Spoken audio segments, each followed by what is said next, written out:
Thank you. Those are all our speakers. So we invite questions. How are you guys, the march today, where do you plan on going?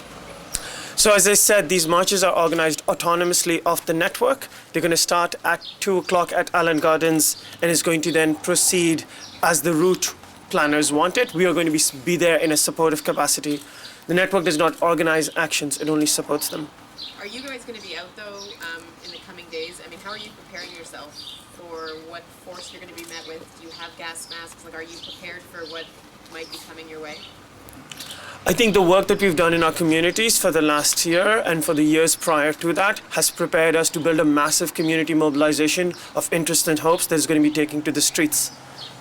But are you concerned about your safety in the next few days? I mean, I'm not saying that, I know that you are saying you're going to have a peaceful protest, but there are people coming who may not plan that, and you're going to be in the midst of it.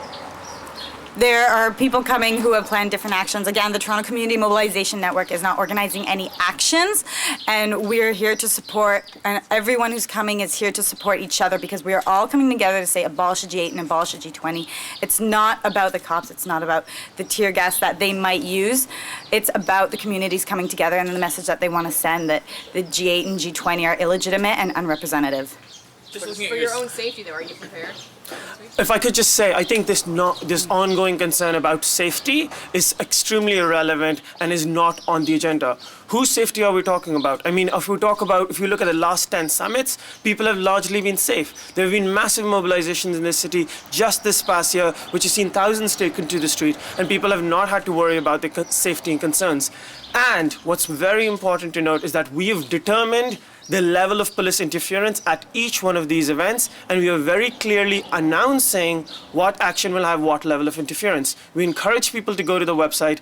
If there is a certain tactic people like, if there is a certain issue that folks are interested about, there's something they can participate in. Just looking at the schedule, I guess you've got it kind of laid out for this week, but then once Friday and or Saturday and Sunday kind of hit, everything's kind of up in the air. It's to be determined. So what does that mean? It's the days of action. It's labeled, but location, time, all to be announced. So is this more, let's stay away from the Queen's Park area, the official area, and maybe perhaps go towards the fences and that kind of thing? Or what are you foreseeing for that? Again, the Toronto Community Mobilization is not organizing any actions, so it is up to these groups and up to their allies, and they are the people who are discussing those things.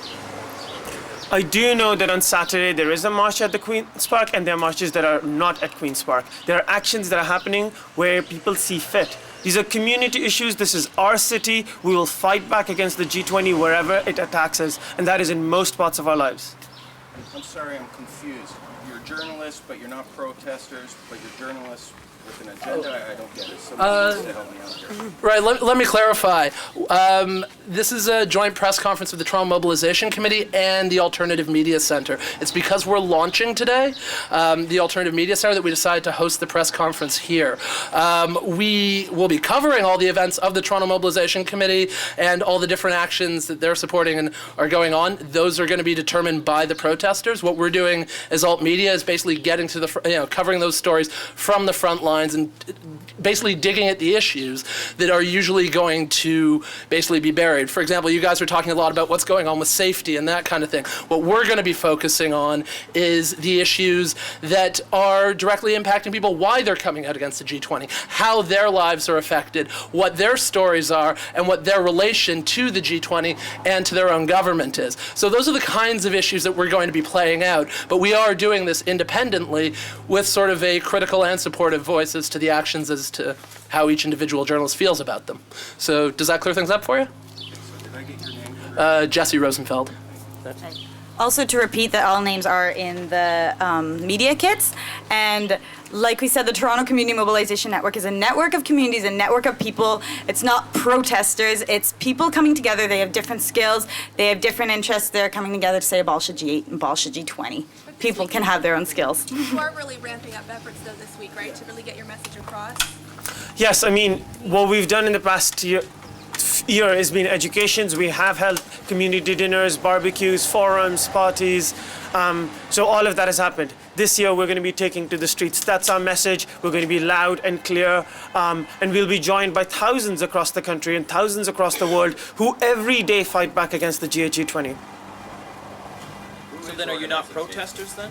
If you're taking to the streets to voice your, do you get what I mean? It's kind of like a subtle line, but if you're taking to the streets to argue your point, are you not protesting?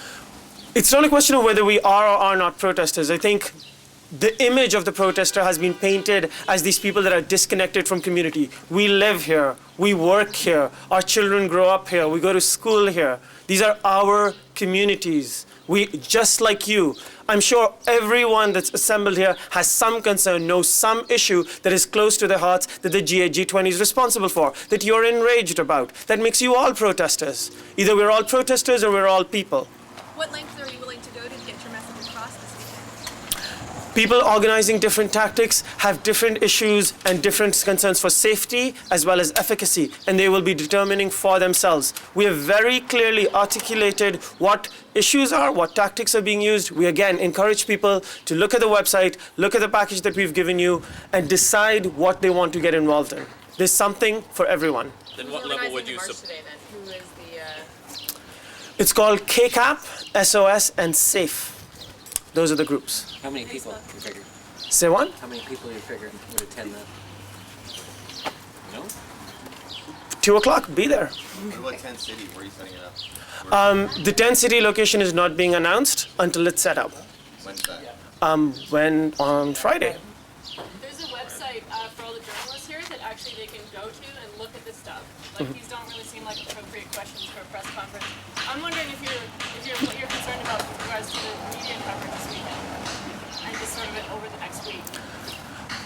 Concerns about media coverage? Yeah. I think we all have very different concerns. I'm absolutely, exhilarated that you will be talking about economic justice, migrant justice, and war today, of course. That will be the headlines of your stories, so I'm not concerned. If that doesn't happen, we can talk about this tomorrow. Other questions?